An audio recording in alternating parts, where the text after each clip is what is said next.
할머니, 정신 차리세요. 폭설이 무섭게 몰아치던 날, 한 대기업 재벌 회장이 갑자기 병원 복도 한가운데서 멈춰섰습니다. 그리고는 휠체어에 앉은 어머니 옆에서 무릎을 꿇더니 낯선 젊은 여자 앞에서 고개를 숙이며 오열하기 시작했습니다. 주변 사람들은 모두 숨을 삼켰죠. 그 젊은 여자, 유나는 더욱 놀랐습니다. 자신은 방금 전까지 미술 유학 면접을 보러 가기 위해 뛰어가던 그저 가난한 미대생일 뿐이었으니까요. 그런데 왜 재벌 회장이 자신 앞에서 무릎을 꿇고 울고 있는 걸까요? 단순히 눈길에 쓰러진 노인을 구해줬다는 이유만은 아닌 것 같았습니다. 이 차가운 병원 복도에서 눈물을 흘리는 사람들 사이에 아무도 예상하지 못한 50년 전의 비밀이 드러나려 하고 있었습니다. 반갑습니다. 사연 들으시기 전에 구독과 좋아요로 응원해 주시고 뭐 하시면서 듣고 계신지 댓글 남겨주시면 하시는 모든 일이 늘 잘 되시고 행복이 가득하길 바라겠습니다. 새벽 4시 핸드폰 알람이 울리기도 전에 유나는 눈을 떴습니다. 어제부터 긴장 때문인지 1시간마다 깨어났거든요. 창문 너머로 보이는 하얀 빛이 평소와 달랐습니다. 반지하 창문의 절반이 눈에 묻혀 있었어요. 유나는 차가운 이불을 걷어내고 천천히 일어났습니다. 발가락이 싸늘한 바닥에 닿자 온몸에 소름이 돋았죠. 보일러를 틀고 싶었지만 이번 달 가스비를 생각하면 참아야 했습니다. 대신 낡은 후드티를 걸치고 양말을 2켤레 겹쳐 신었어요. 안방에서 할머니의 기침 소리가 들렸습니다. 유나는 조용히 문을 열고 들어갔죠. 할머니는 이미 깨어 계셨습니다. 주름진 손으로 무언가를 꼭 쥐고 계셨어요. 할머니, 일찍 깨셨네요. 할머니가 돌아보며 희미하게 미소를 지었습니다. 80이 넘은 얼굴에는 주름이 깊게 패여 있었지만 눈빛만은 여전히 따뜻했죠. 오늘이 무슨 날인데? 우리 손녀 파리 가는 날인데 할미가 안 일어나면 되겠니? 유나는 가슴이 뭉클했습니다. 할머니는 요즘 치매 증상으로 날짜도 자주 헷갈리시는데 오늘만큼은 또렷이 기억하고 계셨거든요. 오늘은 해외 유학 장학금 최종 면접일이었습니다. 합격하면 프랑스 파리로 2년간 유학을 갈 수 있는 유나 인생의 가장 큰 기회였죠. 할머니, 저 아직 합격한 거 아니에요. 오늘 면접 잘 봐야 해요. 우리 유나가 떨어지겠니? 넌 어릴 때부터 그림 하나는 기가 막혔어. 할머니가 품에서 무언가를 꺼냈습니다. 낡고 빛바랜 스케치북이었어요. 표지가 너덜너덜해졌고 모서리는 닳아서 둥글게 변해 있었습니다. 유나는 그 스케치북을 잘 알고 있었죠. 할머니가 평생 간직해온 절대 남에게 보여주지 않는 물건이었거든요. 이거 가져가려무나. 네, 할머니, 이게 우리 집안의 복이야. 네 면접 잘 보게 해줄 거다. 유나는 조심스럽게 스케치북을 받았습니다. 손에 닿는 순간 50년이 넘은 종이의 낡은 냄새가 코끝을 스쳤어요. 표지를 열어보려는데 할머니가 손을 잡았습니다. 나중에 봐. 면접 끝나고. 유나는 고개를 끄덕이며 스케치북을 가방에 넣었습니다. 왜인지 모르게 가슴이 먹먹해졌어요. 밥을 먹는 동안 유나는 벽에 걸린 사진을 바라봤습니다. 돌아가신 엄마의 사진이었어요. 유나가 5살 때 교통사고로 세상을 떠나셨죠. 아버지는 원래부터 없었고 그때부터 할머니가 유나를 키웠습니다. 할머니는 식당에서 설거지를 하고 공장에서 포장 일을 하며 유나를 대학까지 보냈어요. 허리가 굽도록 일하셨죠. 잘 먹었습니다. 유나가 일어서려는데 창밖에서 이상한 소리가 들렸습니다. 바람이 휘몰아치는 소리였죠. 유나는 현관문을 열고 밖을 내다봤습니다. 계단 위쪽에서 이웃들이 모여 웅성거리고 있었어요. 이거 큰일이네. 지하철도 안 다닌대. 버스도 다 멈췄다던데. 무릎까지 눈이 쌓였는데 무슨 수로 다니겠어? 유나의 얼굴이 하얗게 질렸습니다. 급하게 핸드폰을 꺼내 교통 앱을 확인했어요. 빨간색 경고 문구가 화면을 가득 채웠습니다. 폭설로 인한 전면 운행 중단. 손이 떨리기 시작했습니다. 면접장까지는 평소에도 1시간이 걸리는 거리였어요. 대중교통 없이 어떻게 가야 할지 막막했죠. 택시 앱을 켜봤지만 호출 가능한 차량이 한 대도 없었습니다. 유나야, 무슨 일이니? 할머니가 걱정스러운 표정으로 다가왔습니다. 유나는 억지로 웃으며 대답했어요. 아니에요, 괜찮아요. 하지만 할머니는 이미 눈치채신 것 같았습니다. 창밖을 내다보시더니 입술을 깨무셨죠.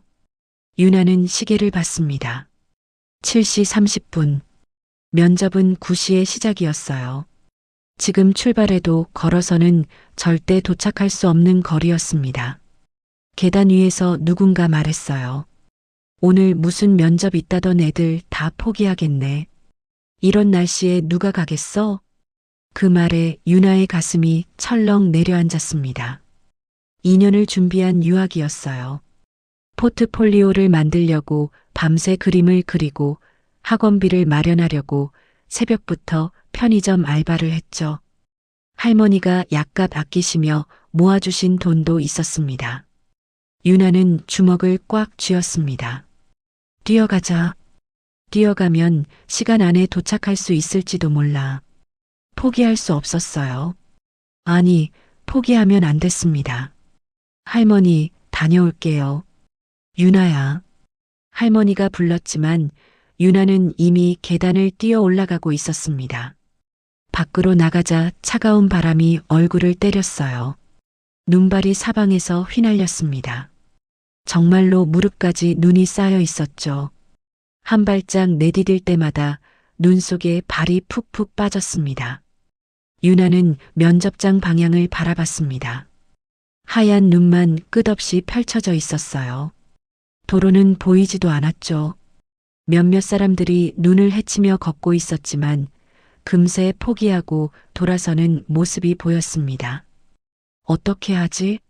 머릿속이 하얗게 비어갔습니다. 다리가 후들거렸어요. 이대로 포기해야 하나? 2년을 더 기다려야 하나? 그럼 할머니 병원비는? 그때 가방 속 스케치북이 손에 닿았습니다.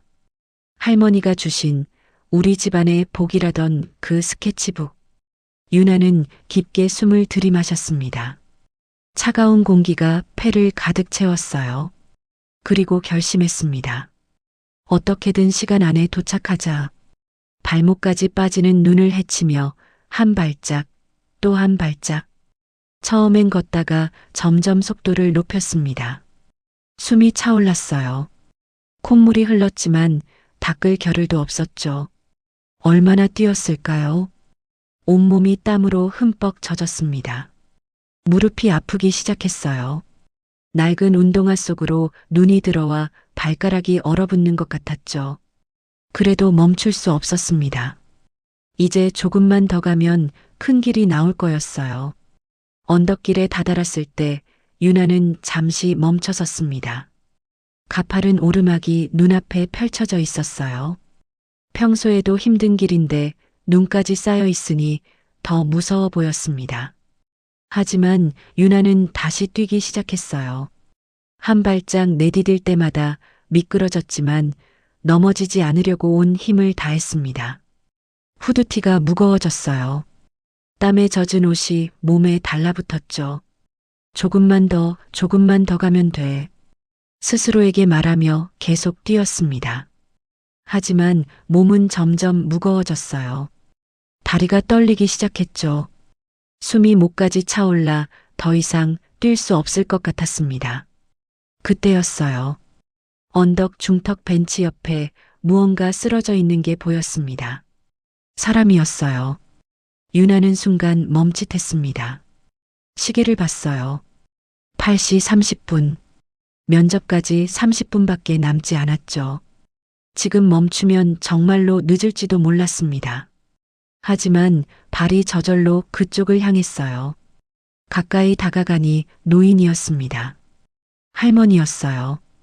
파란 입술, 떨리는 몸, 의식을 잃은 것 같았습니다. 유나의 머릿속에서 두 개의 목소리가 싸우기 시작했습니다. 면접이 먼저야. 2년을 준비했잖아. 하지만 사람이 죽을 수도 있어. 손목의 시계가 째깍거렸습니다. 시간은 계속 흐르고 있었죠. 유나는 눈을 감았다가 떴습니다. 그리고 노인에게 다가갔어요. 이것이 운명의 순간이었습니다. 그녀가 구하려는 이 노인이 누구인지, 이 선택이 어떤 인연을 불러올지 유나는 아직 알지 못했습니다. 유나는 쓰러진 노인 앞에 무릎을 꿇었습니다.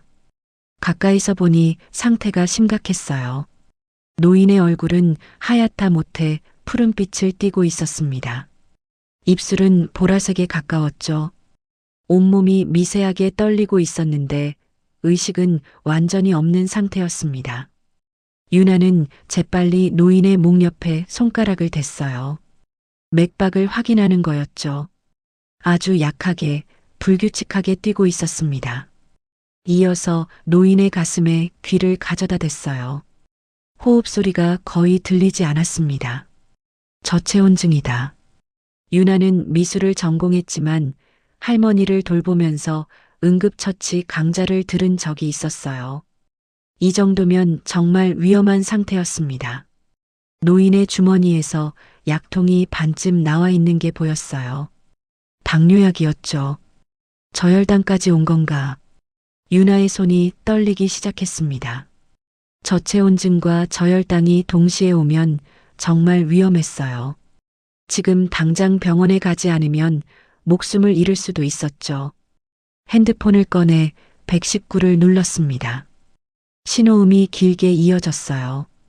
겨우 연결됐을 때 유나는 다급하게 말했습니다. 여기 언덕길에 할머니가 쓰러져 계세요. 의식이 없고 저체온증에 저혈당 쇼크까지 온 것 같아요. 전화기 너머로 상담원의 차분한 목소리가 들렸어요. 위치가 정확히 어디신가요? 유나는 주변을 둘러봤습니다. 온통 하얀 눈뿐이었죠. 표지판도 눈에 덮여 보이지 않았어요. 서대문구 언덕길이에요. GPS로 위치 확인해 주세요. 지금 구급차를 보내드리겠습니다만.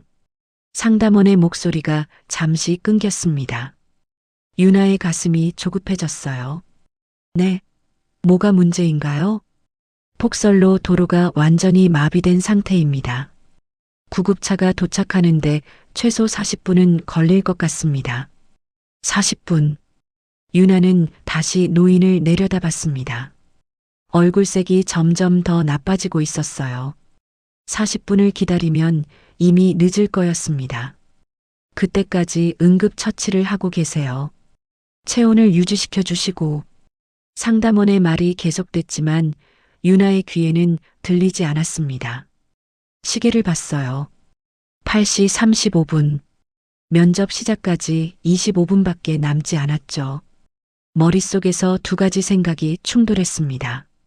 면접을 봐야 해. 2년을 준비했잖아. 할머니를 위해서라도. 하지만 지금 가지 않으면 이 사람은 죽을 거야. 유나는 눈을 꽉 감았습니다. 할머니의 얼굴이 떠올랐어요. 평생 남을 먼저 생각하셨던 할머니. 아침에 주신 낡은 스케치북. 이게 우리 집안의 복이야라고 하셨던 말씀. 만약 할머니라면 어떻게 하셨을까요? 답은 이미 정해져 있었습니다. 유나는 노인의 몸을 일으키려 했어요. 하지만 생각보다 무거웠습니다. 온 힘을 다해 노인을 등에 업었죠. 비틀거리며 일어섰습니다. 병원이 어디 있지? 주변을 둘러봤어요. 언덕 아래쪽으로 큰 건물이 하나 보였습니다. 대학병원이었죠. 직선거리로는 가까워 보였지만 눈 덮인 언덕길을 내려가야 했어요. 첫 발을 내딛는 순간 유나는 미끄러졌습니다. 간신히 균형을 잡았지만 노인의 무게 때문에 중심을 잡기 어려웠어요. 한 발짝, 또 한 발짝 조심스럽게 걸었습니다. 그때 노인의 손이 축 늘어졌어요. 차갑다 못해 얼음처럼 굳어 있었습니다. 유나는 더 빨리 움직여야 한다는 걸 알았죠. 할머니, 조금만 참으세요. 곧 병원이에요. 대답은 없었습니다. 노인은 여전히 의식이 없었어요.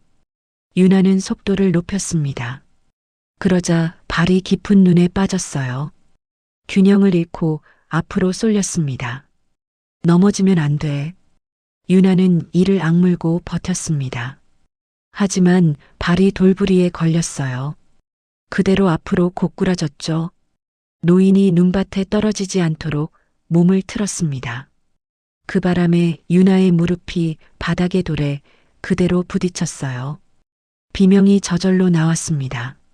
무릎에서 뜨거운 것이 흘러내렸어요. 피었습니다. 청바지가 찢어지면서 살같이 함께 찢어진 거였죠. 유나는 이를 악물었습니다. 일어나려 했지만 무릎이 제대로 힘을 받지 못했어요. 그래도 포기할 수 없었습니다. 손으로 땅을 짚고 다시 일어섰죠. 노인을 다시 등에 업었습니다. 무릎에서 피가 계속 흘렀어요. 한 걸음 걸을 때마다 찌르는 듯한 통증이 올라왔습니다. 하지만 멈출 수 없었어요. 조금만 더 가면 돼. 언덕길이 끝없이 이어지는 것 같았습니다. 눈발은 더 거세졌어요. 앞이 제대로 보이지 않았죠. 유나의 숨소리가 거칠어졌습니다. 등에 업은 노인의 무게가 점점 더 무겁게 느껴졌어요. 그때 노인이 작은 신음소리를 냈습니다. 살아있다는 증거였어요. 유나는 희망을 얻었습니다. 할머니, 들리세요? 조금만 더 참으세요. 하지만 노인은 다시 조용해졌습니다. 유나는 더 빨리 움직였어요. 무릎의 통증은 이제 무감각해질 정도였습니다. 피가 양말 안까지 흘러들어 발바닥이 끈적거렸죠. 병원이 점점 가까워졌습니다. 하지만 유나의 다리는 점점 느려졌어요. 힘이 빠져나가고 있었죠. 시야가 흐릿해지기 시작했습니다. 안 돼. 여기서 쓰러지면 안 돼. 유나는 고개를 세차게 흔들었습니다. 정신을 차리려 애썼어요. 시계가 눈에 들어왔습니다. 9시 10분. 면접은 이미 시작됐을 거였어요. 아니, 이미 끝났겠죠. 눈물이 났습니다. 하지만 울 시간도 없었죠. 노인의 숨소리가 점점 약해지고 있었거든요.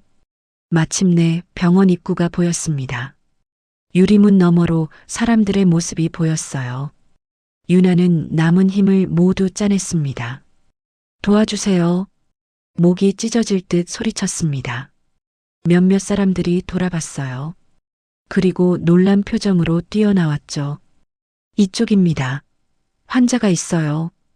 응급실 직원들이 달려왔습니다. 들것을 가져온 사람들이 노인을 조심스럽게 옮겨 실었어요. 유나는 그제야 무릎을 꿇었습니다. 온몸에 힘이 빠져나갔죠.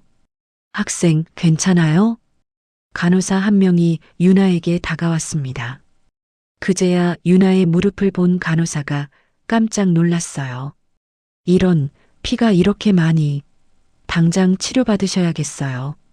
유나는 고개를 저었습니다. 아니, 저는 괜찮아요. 저 할머니부터요. 할머니는 의료진이 잘 돌볼 테니까 걱정 마세요. 학생도 치료받아야 해요. 간호사가 유나를 부축해 일으켰습니다.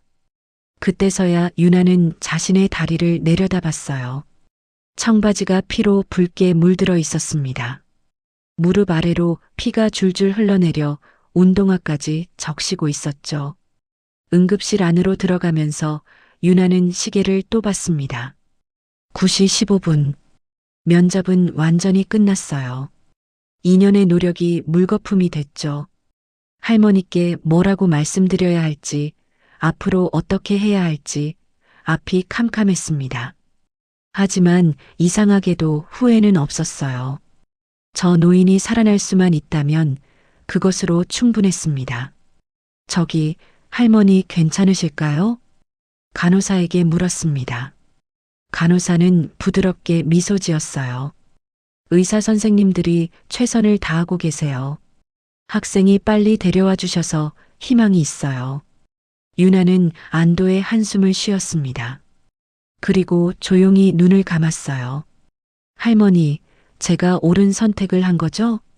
마음속으로 물었습니다. 대답은 들리지 않았지만 가방 속 낡은 스케치북이 묵직하게 느껴졌어요. 마치 할머니가 등을 토닥여주는 것처럼. 응급실은 분주했습니다. 의료진들이 노인을 중환자실로 옮기는 소리, 기계 소리, 사람들의 발걸음 소리. 그 모든 소리 속에서 유나는 조용히 치료를 받으며 앉아 있었어요. 간호사가 무릎의 상처를 소독하고 있었습니다. 알코올이 닿을 때마다 살같이 타는 듯한 통증이 올라왔지만 유나는 이를 악물고 참았죠. 많이 아프시죠? 상처가 꽤 깊네요. 간호사가 걱정스러운 목소리로 말했습니다. 유나는 힘없이 고개를 저었어요. 괜찮아요. 학생, 오늘 무슨 중요한 날이었나 봐요. 아까 시계 계속 보시던데. 유나는 잠시 말을 잇지 못했습니다. 목구멍이 메어왔어요. 유학 면접이었어요. 파리로 가는. 간호사의 손이 멈췄습니다. 놀란 표정으로 유나를 바라봤죠. 그런 중요한 면접을. 그런데도 할머니를 구하러. 유나는 쓸쓸하게 웃으며 대답했어요. 사람 살리는 게 먼저잖아요. 그 순간이었습니다. 응급실 전체가 갑자기 술렁이기 시작했어요. 직원들이 우르르 몰려다니기 시작했습니다. 뭐라고? 이 환자가 누구라고? 한 회장님 어머니시잖아. 그 대기업 회장님 어머니가 맞아? 신분증 확인했어. 한정숙 여사님 맞아. 병원 분위기가 순식간에 바뀌었습니다. 직원들이 서둘러 움직이기 시작했어요. VIP 병동 준비해. 병원장님께 즉시 보고 드려. 회장님께 연락 갔어? 보안팀 대기시켜. 유나는 멍하니 그 광경을 바라봤습니다. 아까까지만 해도 조용하던 응급실이 갑자기 전쟁터가 된 것 같았어요. 한 회장, 대기업 회장, 자신이 구한 할머니가 재벌 회장의 어머니라고? 간호사가 동료에게 말하는 소리가 들렸습니다. 그 할머니 업고 온 사람이 누구야? 젊은 여자였어. 무릎에서 피 흘리면서도 업고 뛰어왔대. 대단하네. 회장님 어머니를 살린 거잖아. 근데 그 사람 어디 갔어? 아까 치료받고 있던 것 같은데. 유나는 슬며시 자리에서 일어났습니다. 할머니의 신원이 확인됐으니 이제 자신이 여기 있을 이유가 없었어요. 솔직히 대기업 회장이니 뭐니 하는 것들이 부담스럽기도 했죠. 그냥 빨리 집에 가고 싶었습니다. 절뚝거리며 응급실 출구로 향했어요. 붕대를 감은 무릎이 욱신거렸지만 걸을 수는 있었습니다. 병원 밖으로 나가자 차가운 바람이 얼굴을 때렸습니다. 눈은 여전히 내리고 있었어요. 유나는 하늘을 올려다봤습니다. 회색빛 하늘에서 하얀 눈송이가 끊임없이 떨어지고 있었죠. 시계를 봤어요. 9시 30분. 면접은 진작 끝났겠죠. 지금쯤 다른 지원자들은 면접을 마치고 나오고 있을 거예요. 자신이 2년 동안 꿈꿨던 그 자리에서 눈물이 흘러내렸습니다. 참으려 했지만 계속 흘렀어요. 추운 바람에 눈물이 볼을 타고 얼어붙는 것 같았죠. 핸드폰이 진동했습니다. 할머니였어요. 하지만 받을 용기가 나지 않았습니다. 뭐라고 말씀드려야 할지. 면접을 못 봤다고, 2년을 더 기다려야 한다고, 그동안 모아주신 돈이 헛수고가 됐다고. 유나는 터벅터벅 걸었습니다. 무릎이 아팠어요. 피가 다시 배어나오는 것 같았지만 신경 쓸 여력이 없었습니다. 그저 집으로 할머니가 기다리는 그곳으로 가고 싶었어요. 병원 안에서는 여전히 소란이 계속되고 있었습니다. 곧 회장이 도착할 거라는 소문이 퍼졌어요. 병원장과 이사장까지 뛰어나왔죠. 그리고 10분도 안 돼서 검은색 대형 세단 여러 대가 병원 앞에 멈춰섰습니다. 하지만 유나는 이미 저 멀리 눈 속으로 사라진 뒤였습니다. 병원 VIP 병동이 발칵 뒤집혔습니다. 평소엔 조용하기로 유명한 특별병동이었는데 갑자기 의료진들이 분주하게 움직이기 시작했어요. 간호사들은 서둘러 병실을 정리했고 의사들은 긴장한 표정으로 차트를 확인했습니다. 병원장이 엘리베이터에서 뛰어나왔어요. 넥타이가 비뚤어진 채였죠. 뒤이어 이사장도 헐레벌떡 도착했습니다. 두 사람의 이마엔 땀방울이 맺혀 있었어요. 준비 다 됐습니까? 병원장이 수간호사에게 물었습니다. 목소리가 떨렸어요. 네. 중환자실 모든 준비를 마쳤습니다. 회장님 도착하셨나? 곧 도착하신다고 연락받았습니다.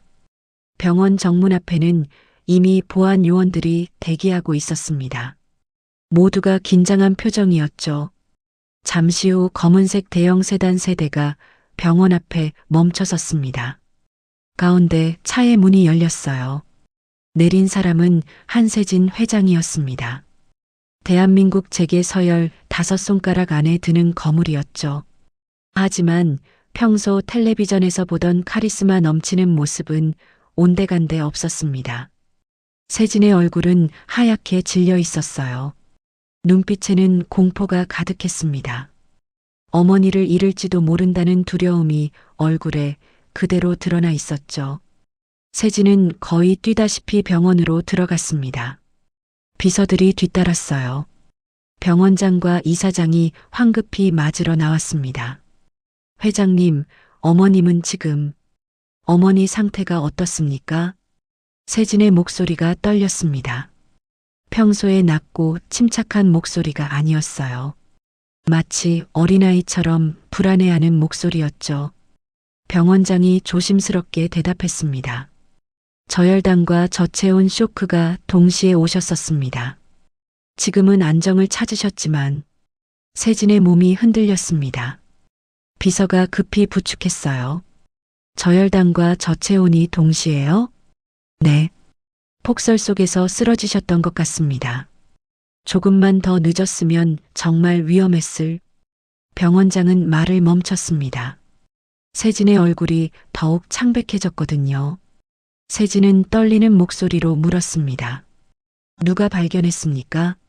누가 우리 어머니를 발견한 겁니까? 젊은 여성이 업고 왔다고 들었습니다. 이사장이 대답했어요. 눈보라 속에서 직접 업고 뛰어왔다고 하더군요. 본인도 다친 상태였는데 세진의 눈빛이 변했습니다. 그 사람이 어디 있습니까? 지금 당장 만나고 싶습니다. 병원장이 주변을 둘러봤어요.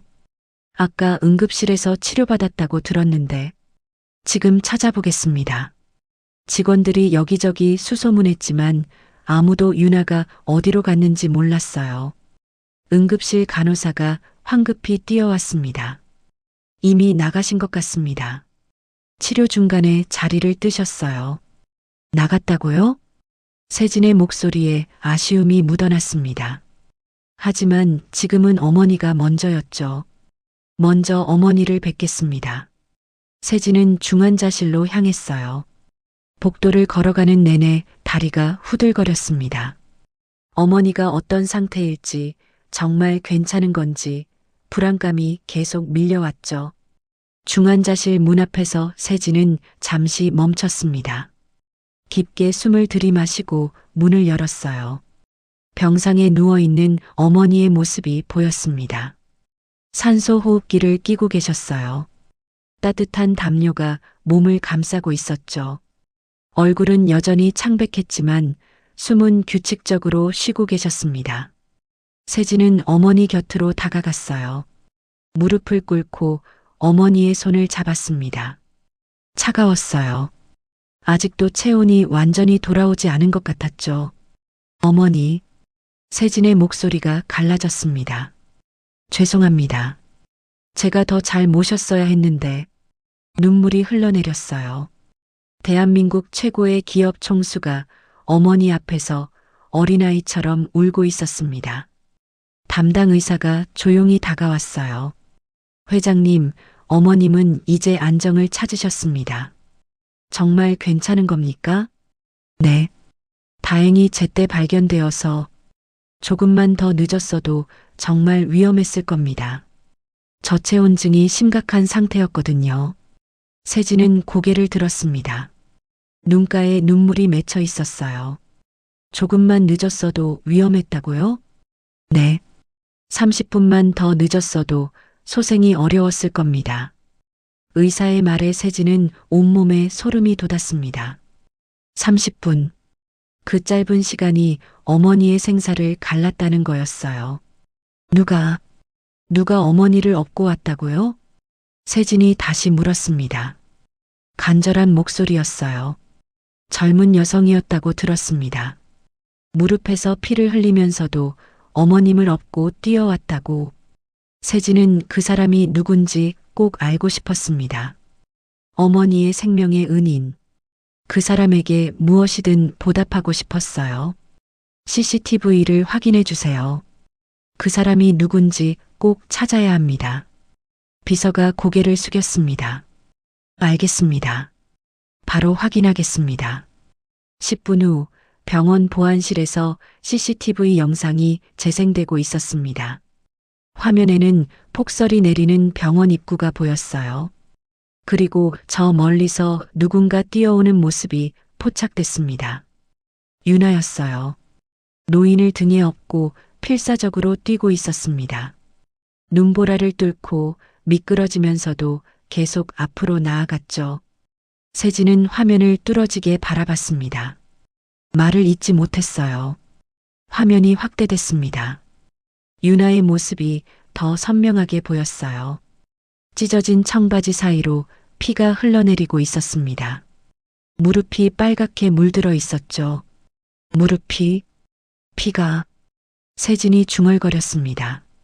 목소리가 떨렸어요. 화면이 더 확대됐습니다. 유나가 병원 문을 열고 들어오는 장면이었어요.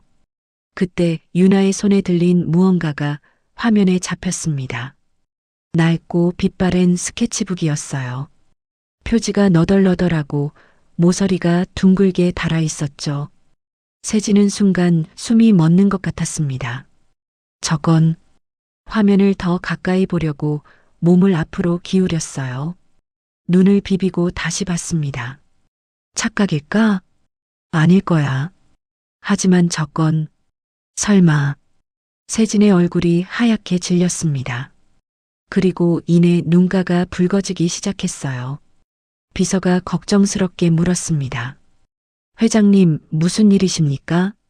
세진은 대답하지 못했습니다. 그저 화면 속 스케치북을 바라볼 뿐이었어요. 떨리는 손으로 화면을 가리켰습니다. 저 스케치북을 확대해 주세요. 더 선명하게. 하지만 CCTV 화질로는 한계가 있었습니다. 스케치북의 형태는 보였지만 세부적인 부분까지는 확인하기 어려웠어요. 세진은 의자에 털썩 주저앉았습니다. 머릿속이 복잡했어요.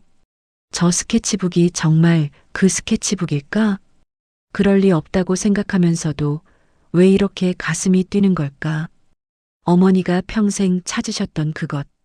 50년 동안 단 한 번도 잊지 못하셨던 그 은인의 흔적. 그 사람을 찾아주세요. 반드시 찾아야 합니다.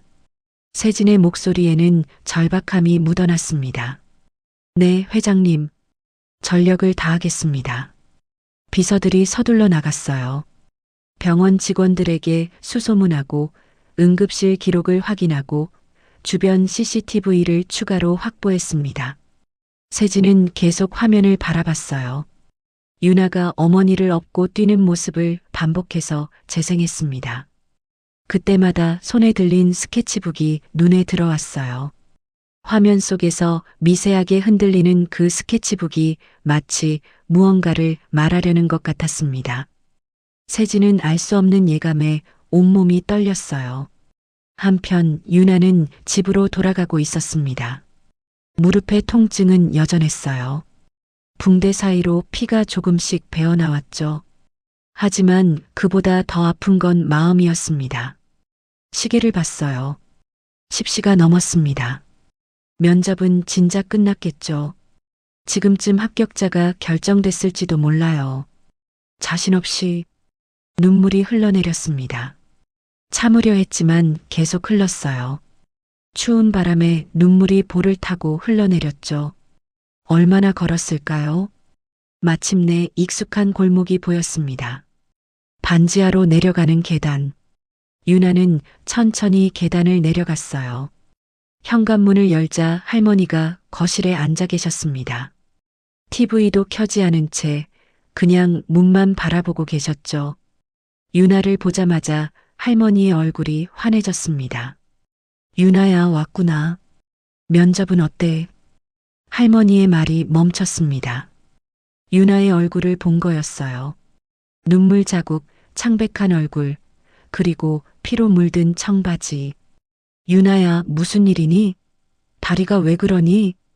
유나는 대답하지 못했습니다. 입을 열면 울음이 터질 것 같았거든요. 하지만 결국 참지 못했어요. 할머니 앞에 무릎을 꿇고 엉엉 울기 시작했습니다. 할머니, 저 면접 못 봤어요. 할머니가 유나를 끌어안았습니다. 따뜻한 품이었어요. 괜찮아, 괜찮아. 무슨 일이 있었는지 천천히 말해봐. 유나는 흐느끼며 모든 이야기를 했습니다. 눈길에 쓰러진 할머니를 발견한 것, 면접을 포기하고 병원까지 업고 뛴 것, 무릎이 찢어진 것. 이야기를 다 듣고 난 할머니는 한참 동안 아무 말도 하지 않았습니다. 그리고 유나의 머리를 쓰다듬으며 말했어요. 우리 유나 잘했어. 정말 잘했어. 하지만 할머니, 면접을 2년을 준비했는데 사람 목숨보다 중요한 게 어딨니? 넌 옳은 일을 한 거야. 할머니의 눈에도 눈물이 고였습니다. 하지만 슬픔이 아니었어요. 자랑스러움이었죠. 넌 나를 닮았구나. 꼭 나를 닮았어. 유나는 할머니의 품에서 한참을 울었습니다. 울고 나니 조금은 마음이 가벼워졌어요. 그때 유나의 가방에서 무언가가 떨어졌습니다. 낡은 스케치북이었어요. 할머니가 아침에 주신 그것. 할머니가 스케치북을 집어들었습니다. 오랫동안 바라보다가 조용히 말했어요. 이것도 인연이구나. 네. 할머니, 무슨 말씀이세요? 할머니는 대답하지 않았습니다. 그저 창밖을 바라보며 먼 곳을 응시했어요. 마치 50년 전에 어떤 날을 떠올리는 것처럼. 언젠가 다 알게 될 거야. 할머니의 목소리는 작았지만 묘하게 떨리고 있었습니다. 병원에서는 비서들이 유나를 찾아 뛰어다니고 있었습니다. 응급실 직원들에게 다시 물어보고 주변 CCTV를 확인하고 할 수 있는 모든 방법을 동원했죠. 주변 CCTV 확인했어? 네. 병원 정문으로 나가서 왼쪽 방향으로 걸어가는 게 보입니다. 발자국 따라가 봐. 눈이 쌓여 있으니까 흔적이 남아 있을 거야. 비서들이 병원 밖으로 나갔습니다. 정문 앞 눈밭에는 발자국이 선명하게 남아 있었어요. 한쪽으로 기울어진 발자국. 다친 다리를 끌며 걸은 흔적이었습니다. 그리고 발자국 옆에는 붉은 점들이 있었어요. 피었습니다. 여기야. 이쪽으로 갔어. 비서들이 발자국을 따라가기 시작했습니다. 한편 세진은 어머니의 병실을 지키고 있었습니다. 중환자실에서 일반 병실로 옮겨진 정숙 여사는 여전히 잠들어 계셨어요. 세진은 어머니의 손을 잡고 앉아 있었습니다. 주름진 손이었어요. 평생 고생하신 손이었죠. 세진은 어머니를 바라보며 생각에 잠겼습니다. 어머니는 늘 과거 이야기를 하지 않으셨어요. 전쟁 시절 이야기, 피난 시절 이야기, 물어봐도 말씀하지 않으셨죠. 다만 단 한 가지, 평생 찾고 싶은 사람이 있다고만 하셨습니다. 은인이 있어. 내 목숨을 구해준 사람. 언젠가 꼭 찾아서 은혜를 갚고 싶어. 어릴 적부터 수없이 들었던 말이었어요.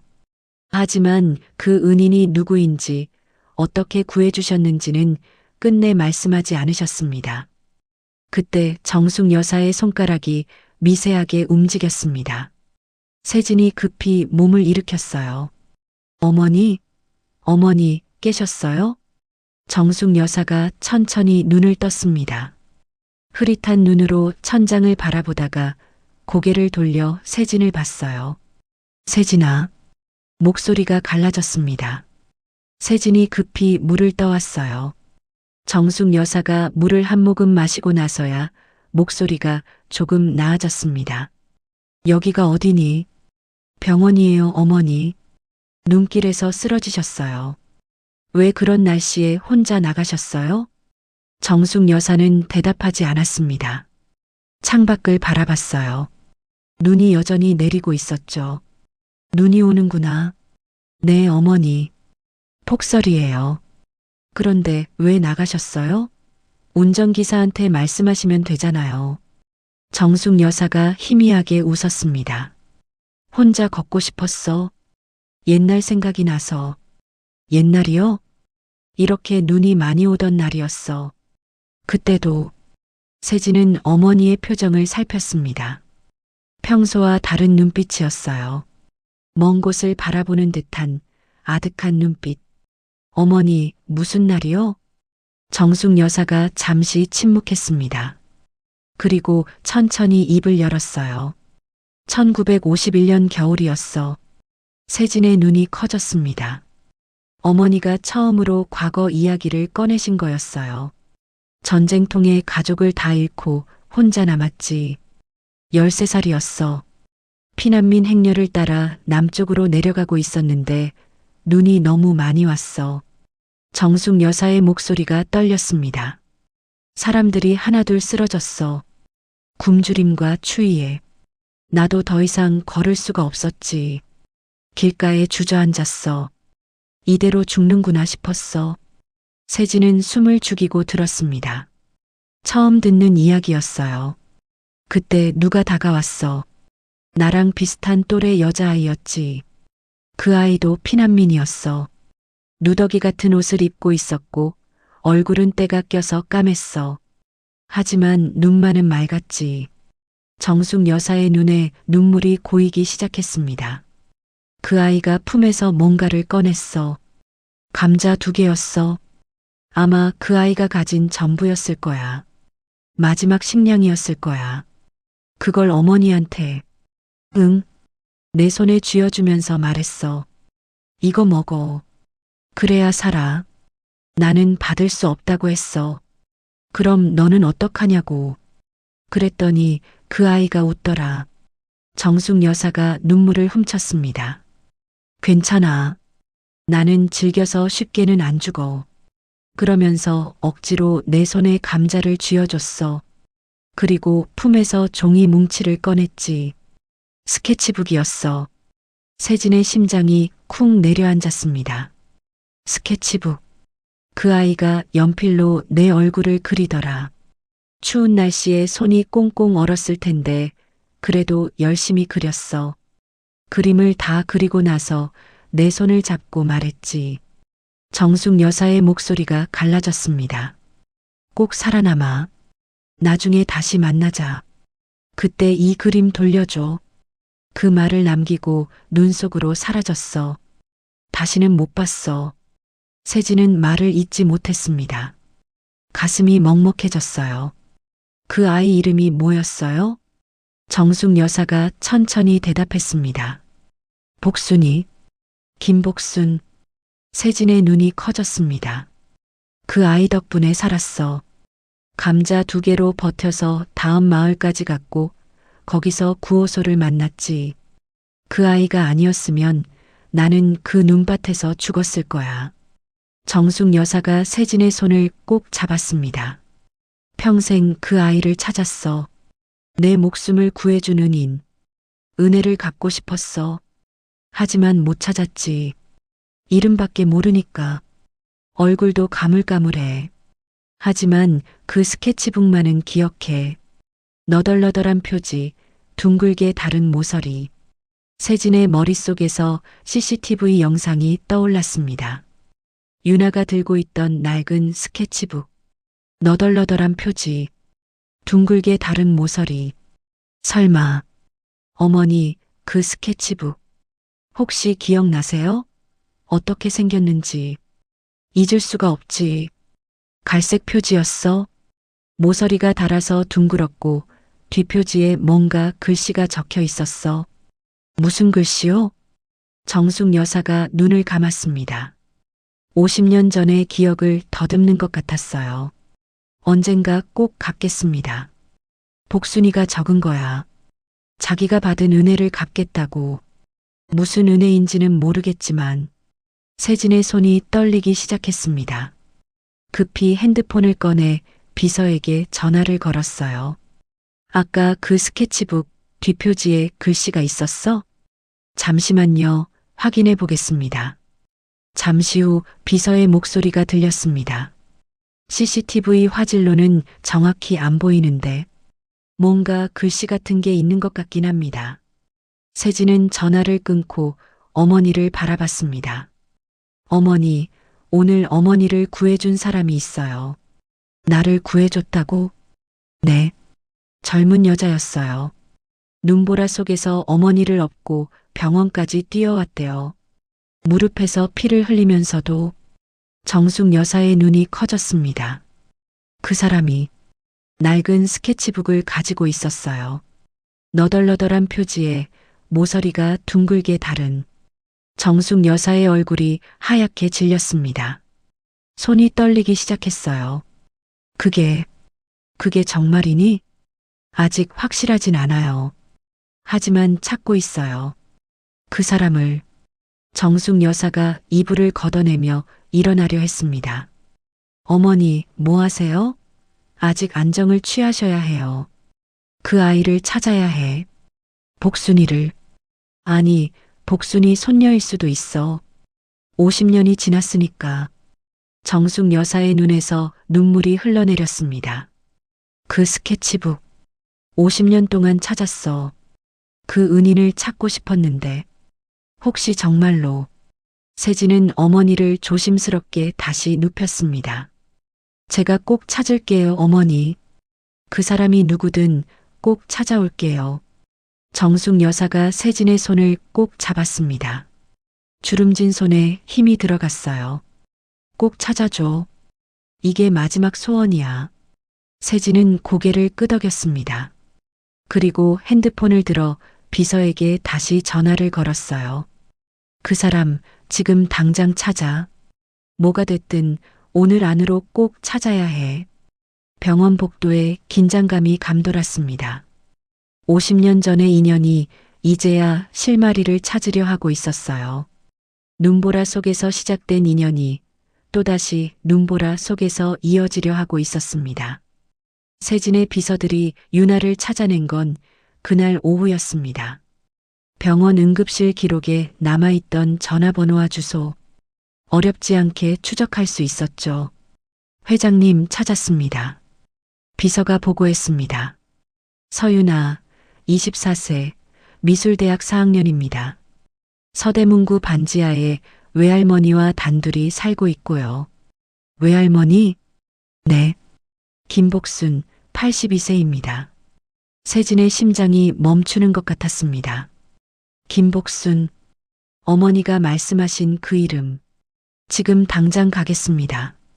세진은 자리에서 벌떡 일어났습니다. 비서가 당황한 표정으로 말했어요. 회장님, 직접 가시게요? 제가 대신. 아니, 내가 직접 가야 해. 세진은 어머니 병실로 향했습니다. 정숙 여사는 깨어 계셨어요. 창밖에 눈을 바라보고 계셨죠. 어머니 찾았어요. 정숙 여사가 고개를 돌렸습니다. 눈빛이 흔들렸어요. 그 사람을? 네. 서윤아라는 이름이에요. 24살 미대생이고요. 외할머니와 살고 있대요. 세진은 잠시 말을 멈췄습니다. 그리고 천천히 말했어요. 외할머니 이름이 김복순이에요. 정숙 여사의 얼굴이 굳었습니다. 입술이 파르르 떨렸어요. 손으로 입을 가리며 눈물을 흘리기 시작했습니다. 복순이? 복순이가 살아있어? 아직 확실하진 않아요. 하지만 지금 가서 확인하려고요. 정숙 여사가 이불을 걷어내며 일어나려 했습니다. 나도 갈래. 어머니, 아직 몸이. 갈 거야. 50년을 기다렸어. 더는 못 기다려. 세진은 어머니의 눈빛을 보고 더 이상 말리지 못했습니다. 평생 본 적 없는 간절함이 담겨 있었거든요. 휠체어를 준비했습니다. 정숙 여사를 태우고 병원을 나섰어요. 검은색 세단이 눈 덮인 도로를 달렸습니다. 차 안에서 정숙 여사는 한마디도 하지 않았습니다. 창밖만 바라봤어요.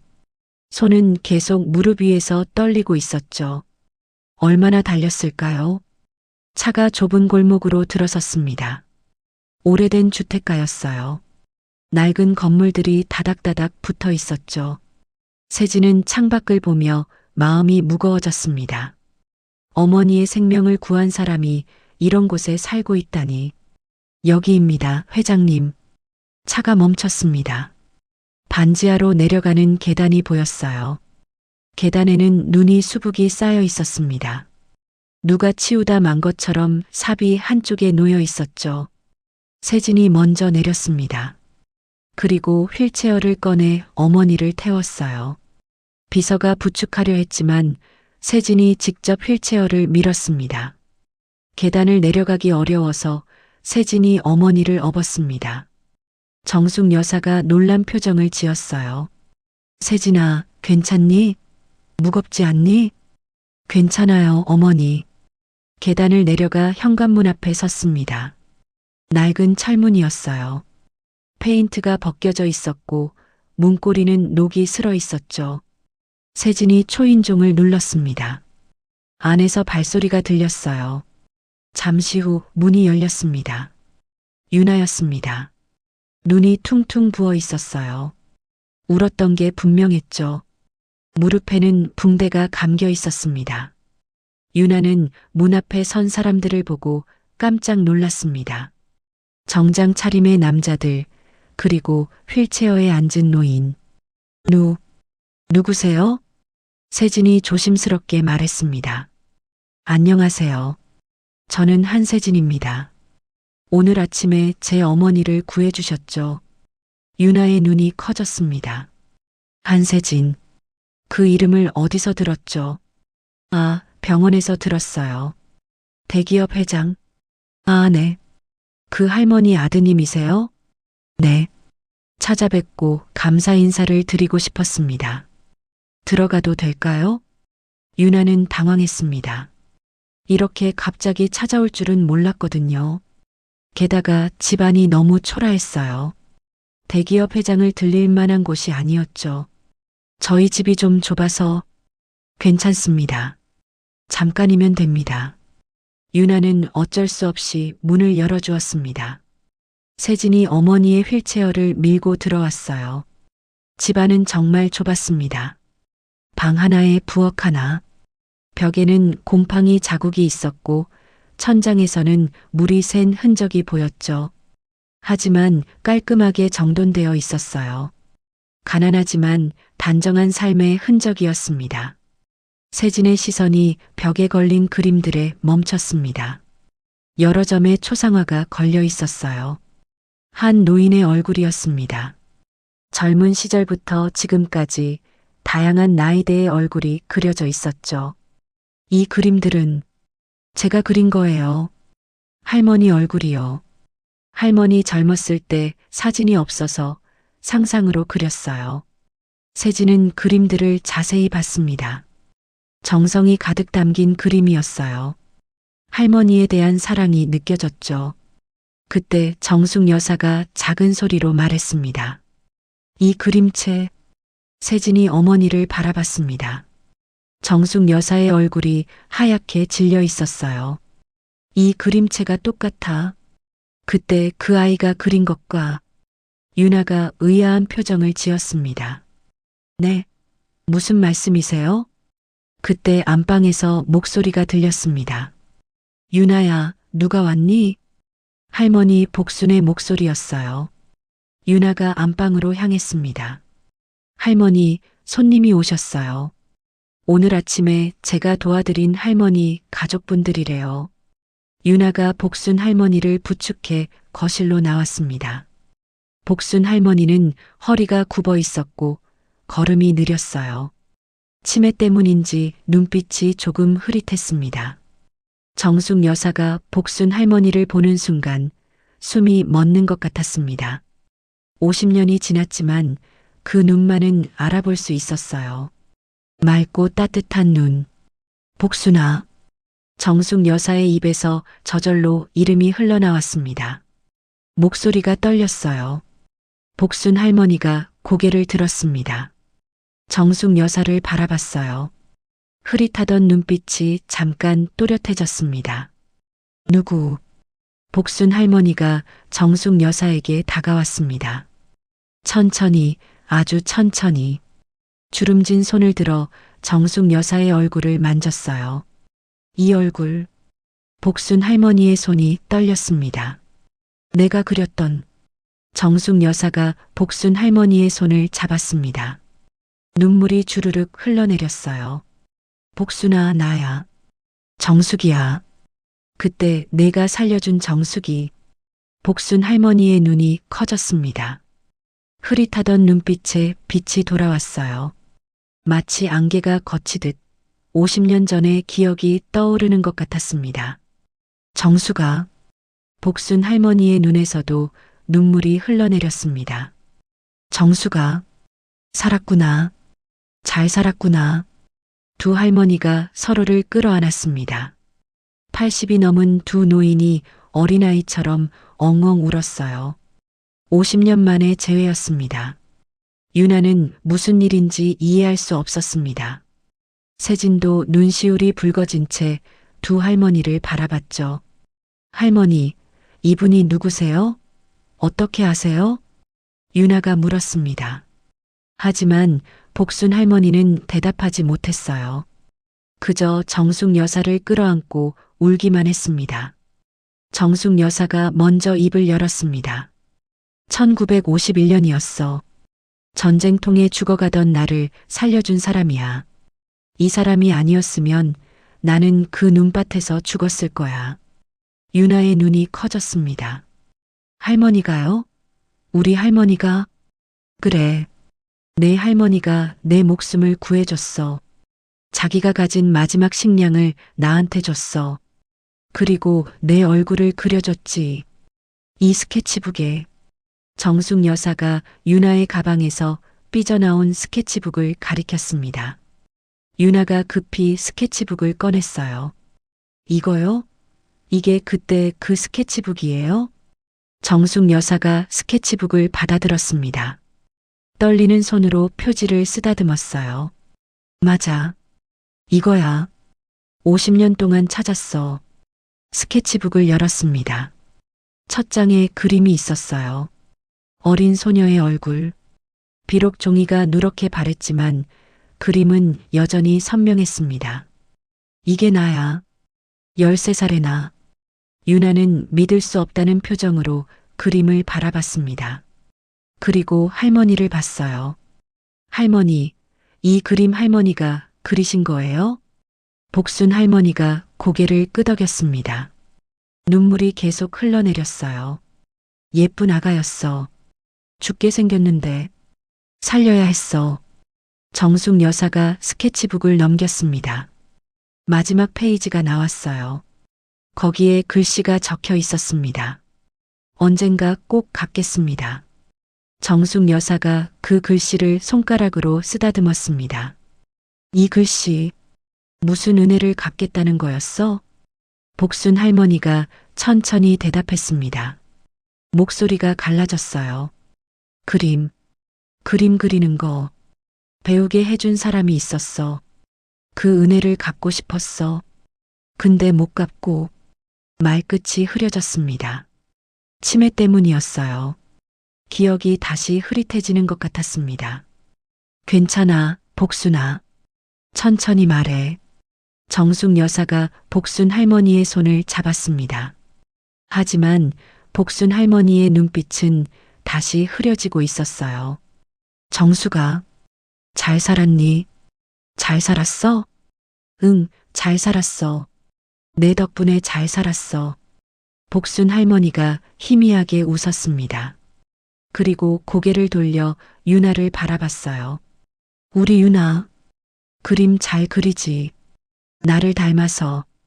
유나가 할머니의 손을 잡았습니다. 눈물이 흘러내렸어요. 네, 할머니. 할머니 닮아서 그림 잘 그려요. 세진은 이 모든 광경을 지켜보며 가슴이 벅차올랐습니다. 50년 전 눈보라 속에서 시작된 인연이 오늘 또다시 눈보라 속에서 이어진 거였어요. 복순 할머니가 정숙 여사를 살렸고 50년 후 그 손녀 유나가 정숙 여사를 또 살린 겁니다. 우연이라고 하기엔 너무나 신비로운 인연이었죠. 세진이 조용히 입을 열었습니다. 이제야 알겠습니다. 왜 유나 씨가 면접을 포기하면서까지 모르는 노인을 구했는지. 유나가 고개를 들었습니다. 이건 배운 거예요. 가르쳐 준 사람이 있는 거예요. 세진이 복순 할머니를 바라봤습니다. 내 할머니가 가르쳐 준 거죠. 말이 아니라 삶으로. 유나는 아무 말도 하지 못했습니다. 눈물만 흘렀어요. 작은 반지하 방에 네 사람이 함께 있었습니다. 두 할머니는 서로의 손을 잡고 있었고 유나와 세진은 그 모습을 바라보고 있었죠. 창밖에서는 여전히 눈이 내리고 있었습니다. 50년 전 그날처럼 두 할머니의 재회는 짧았습니다. 복순 할머니의 치매 증상이 다시 심해졌거든요. 잠깐 맑아졌던 정신이 다시 흐려지면서 복순 할머니는 정숙 여사를 알아보지 못하기 시작했어요. 이 사람이 누구야? 유나야, 이 사람들 누구니? 유나가 할머니를 부축하며 안방으로 모셨습니다. 정숙 여사는 그 모습을 바라보며 눈물을 흘렸어요. 치매가 심하구나. 네. 작년부터 증상이 나타났어요. 좋아졌다, 나빠졌다 반복하세요. 유나가 돌아와 말했습니다. 목소리가 담담했지만 눈가는 붉었어요. 세진은 주변을 둘러봤습니다. 좁은 방, 낡은 가구, 벽에 곰팡이 자국, 그리고 테이블 위에 놓인 약봉지들, 병원비 영수증이 한쪽에 쌓여 있었어요. 금액을 보고 세진은 마음이 아팠습니다. 이 정도 금액도 부담이 될 만큼 어려운 형편이구나. 유나 씨, 세진이 조심스럽게 입을 열었습니다. 오늘 정말 감사했습니다. 어머니 목숨을 살려주셨어요. 그리고 알고 보니 우리 두 가족은 50년 전부터 인연이 있었네요. 유나는 고개를 저었습니다. 감사하실 것 없어요. 누구라도 그랬을 거예요. 아니요. 누구나 할 수 있는 일이 아니에요. 자신의 미래를 걸고 모르는 사람을 구하는 건. 세진은 잠시 말을 멈췄습니다. 그리고 본론을 꺼냈어요. 오늘 면접을 못 보셨다고 들었습니다. 파리 유학 장학금 면접이었다고. 유나의 얼굴이 굳어졌습니다. 그 이야기는 하고 싶지 않았거든요. 괜찮아요. 내년에 다시 지원하면 되니까요. 유나 씨 실력이면 충분히 합격하실 수 있을 거예요. 하지만 1년을 더 기다리는 건 쉽지 않죠. 생활비도 할머니 병원비도. 유나는 대답하지 않았습니다. 사실이었으니까요. 1년을 어떻게 버텨야 할지 앞이 캄캄했어요. 세진이 말을 이었습니다. 제가 도와드리고 싶습니다. 네. 유학비를 지원해 드리겠습니다. 생활비도요. 그리고 할머니 병원비도 전액 부담하겠습니다. 치매 치료는 좋은 병원에서 받으셔야 해요. 유나의 눈이 커졌습니다. 그리고 이내 표정이 굳어졌어요. 감사하지만 괜찮습니다. 왜요? 동정은 받고 싶지 않아요. 유나의 목소리가 단호했습니다. 세진은 조금 당황했어요. 동정이 아닙니다. 이건 은혜를 갚는 거예요. 유나 씨가 어머니를 살려주셨고 50년 전에는 할머니께서 우리 어머니를 살려주셨어요. 그 은혜를 갚고 싶은 겁니다. 그래도요. 유나가 고개를 저었습니다. 저는 제 힘으로 해낼 거예요. 원래 그랬어요. 할머니랑 둘이서 어떻게든 해왔어요. 앞으로도 그럴 거예요. 세진은 유나의 눈을 바라봤습니다. 완고한 눈빛이었어요. 쉽게 꺾이지 않을 것 같았죠. 유나 씨, 정말 감사합니다. 찾아와 주신 것만으로도 충분해요. 할머니도 기뻐하셨을 거예요. 비록 지금은 기억 못 하시겠지만, 유나가 자리에서 일어났습니다. 돌려보내겠다는 뜻이었어요.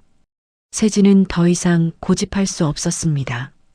억지로 도움을 주는 건 오히려 유나의 자존심을 상하게 할 것 같았거든요. 알겠습니다. 오늘은 이만 가보겠습니다.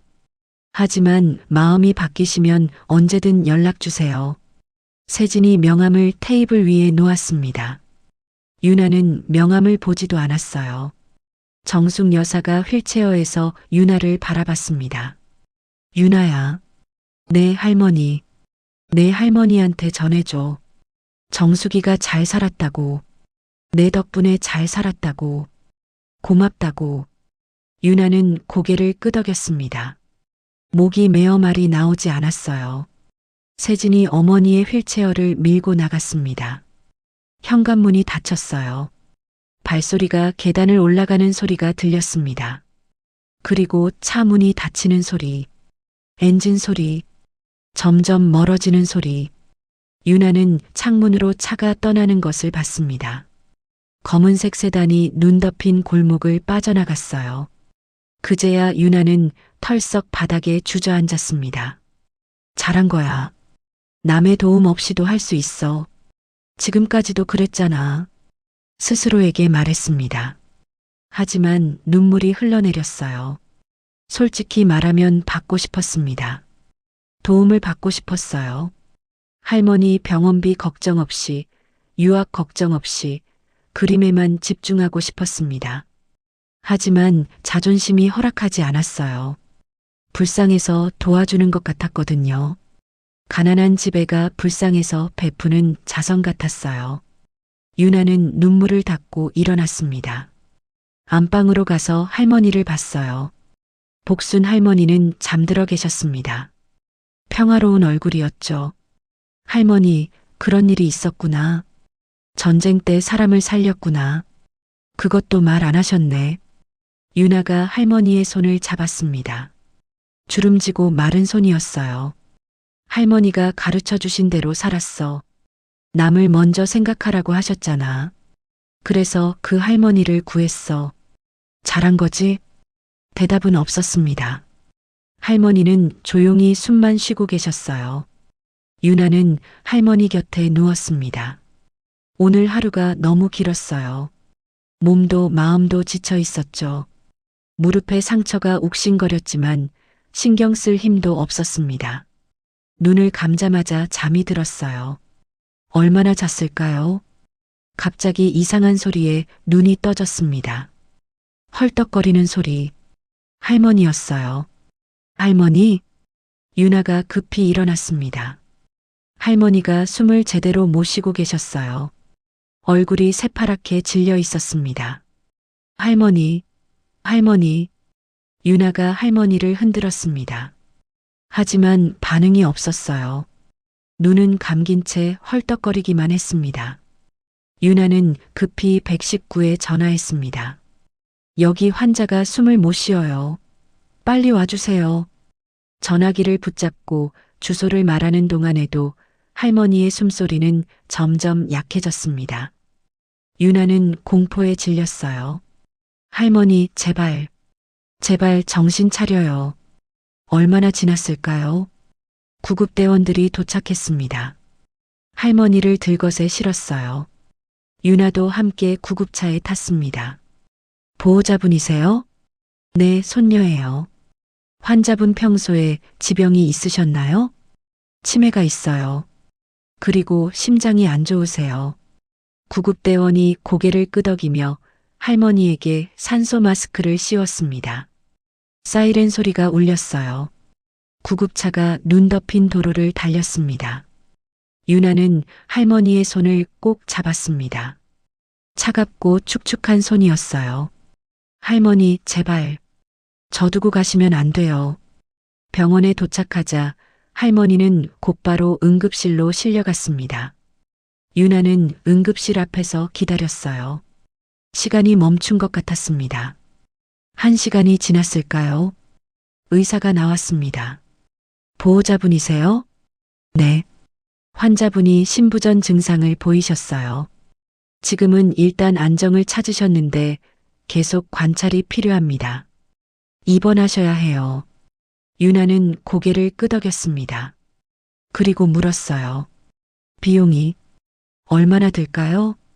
의사가 말한 금액에 유나는 눈앞이 캄캄해졌습니다. 자신이 가진 돈으로는 일주일도 버틸 수 없는 금액이었어요. 할머니가 중환자실로 옮겨졌습니다. 유나는 중환자실 앞 복도에 앉았어요. 차가운 의자였습니다.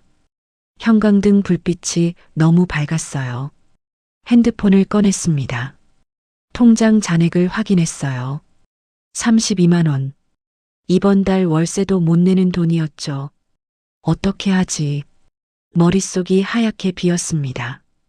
아무 생각도 나지 않았어요. 그때 테이블 위에 놓고 온 명함이 떠올랐습니다. 한세진 회장의 명함. 마음이 바뀌시면 언제든 연락 주세요. 라고 했었죠. 연락할까? 아니, 자존심이 허락하지 않았습니다. 아침에 거절해 놓고 저녁에 손 벌리는 꼴이잖아. 그건 할 수 없었어요. 유나는 고개를 숙이고 울었습니다. 소리 없이 울었어요. 어깨만 들썩였습니다. 할머니, 저 어떡해요? 혼자서 어떻게 해요? 복도에는 유나 혼자였습니다. 형광등 불빛 아래서 혼자 울고 있었어요. 이렇게 외로운 적이 없었습니다. 얼마나 울었을까요? 복도 끝에서 발소리가 들렸습니다. 휠체어 바퀴 소리도 함께. 유나는 고개를 들지 않았어요. 누군지 관심도 없었습니다. 발소리가 점점 가까워졌습니다. 그리고 유나 앞에서 멈췄어요. 유나야. 낯익은 목소리였습니다. 유나가 고개를 들었어요. 눈물에 젖은 얼굴로. 정숙 여사였습니다. 휠체어에 앉아 유나를 바라보고 있었어요. 그 옆에는 세진이 서 있었습니다. 어떻게, 여기가. 유나가 말을 잇지 못했습니다. 정숙 여사가 유나의 손을 잡았어요. 복순이가 아프다고 들었어. 어떻게 가만히 있겠니? 세진이 조용히 말했습니다. 아까 유나 씨 집 근처에 경호원을 남겨뒀어요. 혹시 모르니까요. 구급차가 오는 걸 보고 연락이 왔습니다. 유나는 아무 말도 하지 못했습니다. 그저 눈물만 흘렸어요. 정숙 여사가 유나의 머리를 쓰다듬었습니다. 울지 마. 이제 괜찮아. 내가 왔잖아. 그 말에 유나는 더 크게 울었습니다. 참았던 것들이 한꺼번에 터져 나왔어요. 면접을 못 본 서러움, 할머니 걱정, 앞날에 대한 두려움, 혼자라는 외로움. 전부 쏟아냈습니다. 정숙 여사가 유나를 안아줬습니다. 따뜻한 품이었어요. 괜찮아. 이제 혼자 아니야. 복순이가 나를 살렸으니까 이제 내가 복순이를 살릴 차례야. 세진이 의료진을 불렀습니다. 환자분 치료에 필요한 모든 것을 지원하겠습니다. 가장 좋은 치료를 해주세요. 의료진이 고개를 숙였습니다.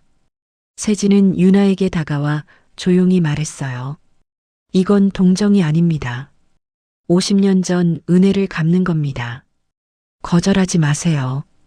유나는 고개를 들어 세진을 바라봤습니다. 눈물 범벅인 얼굴이었어요. 더 이상 거절할 힘이 없었습니다. 거절할 이유도 없었어요. 감사합니다. 겨우 그 말만 했습니다. 목이 메어 더 이상 말이 나오지 않았어요. 정숙 여사가 유나의 손을 꼭 잡았습니다. 복순아, 걱정 마. 내가 왔어. 50년 늦었지만 이제 내가 왔어.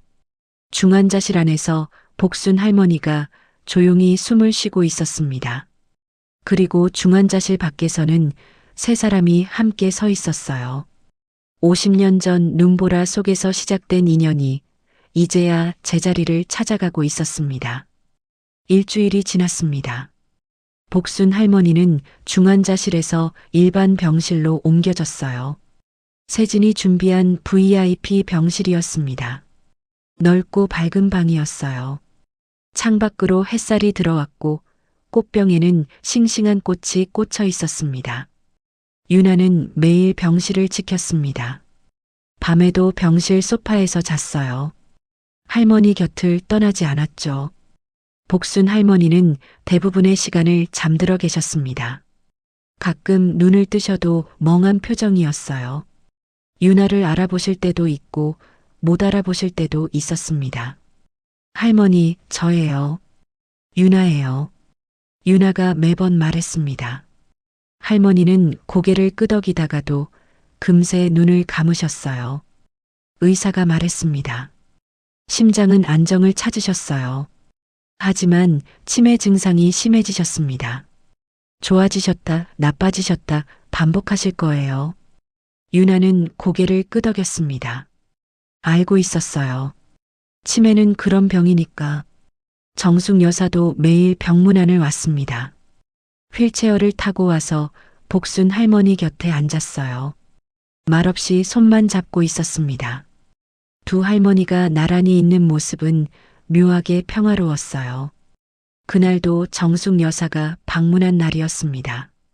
오후 햇살이 병실에 비치고 있었죠.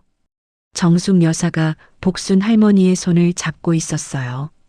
복순아, 오늘 날씨가 좋다. 눈이 다 녹았어. 복순 할머니는 눈을 감고 있었습니다. 대답이 없었어요. 유나가 창가에 앉아 스케치북을 펼치고 있었습니다. 새 스케치북이 아니라 할머니의 낡은 스케치북이었어요. 50년 된 그 스케치북. 유나는 스케치북을 천천히 넘겼습니다. 첫 장에는 어린 정숙의 얼굴이 그려져 있었어요. 그 다음 장에는 풍경화가 있었습니다. 폐허가 된 마을, 피난민 행렬, 눈 덮인 길, 전쟁의 참혹함이 담긴 그림들이었죠. 그리고 한 장을 더 넘겼습니다. 유나의 손이 멈췄어요. 이건 처음 보는 그림이었습니다. 한 남자의 얼굴이었어요. 젊은 남자, 군복을 입고 있었습니다. 눈빛이 부드럽고 미소가 따뜻했어요. 그림 아래에 글씨가 적혀 있었습니다. 선생님, 그림을 가르쳐 주셔서 감사합니다. 언젠가 꼭 갚겠습니다. 마이너스 복순. 유나는 그 글씨를 읽고 또 읽었습니다. 선생님, 그림을 가르쳐 준 사람? 할머니. 유나가 복순 할머니를 바라봤습니다. 할머니는 여전히 눈을 감고 계셨어요.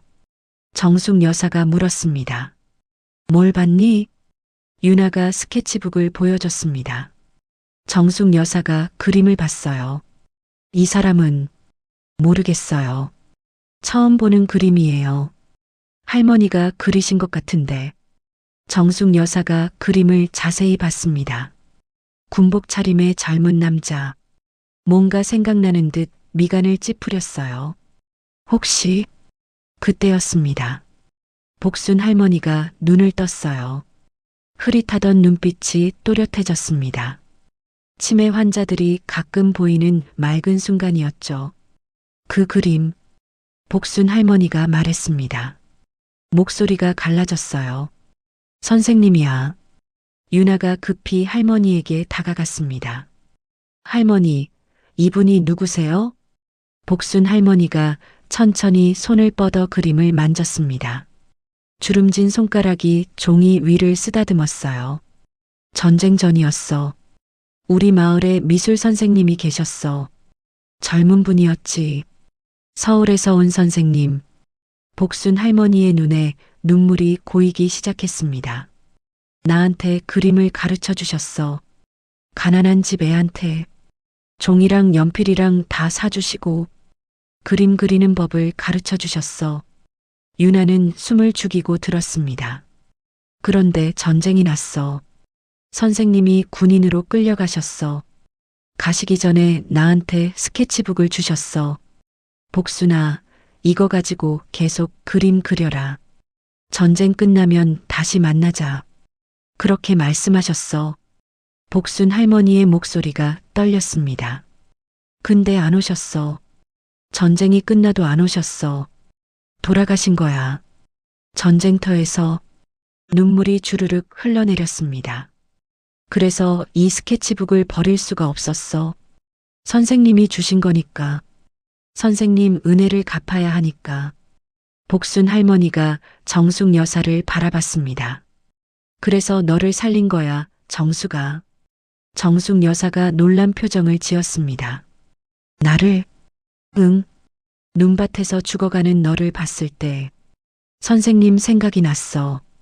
선생님이 나한테 그림을 가르쳐 주셨잖아. 가난하고 못 배운 나한테 아무것도 바라지 않고.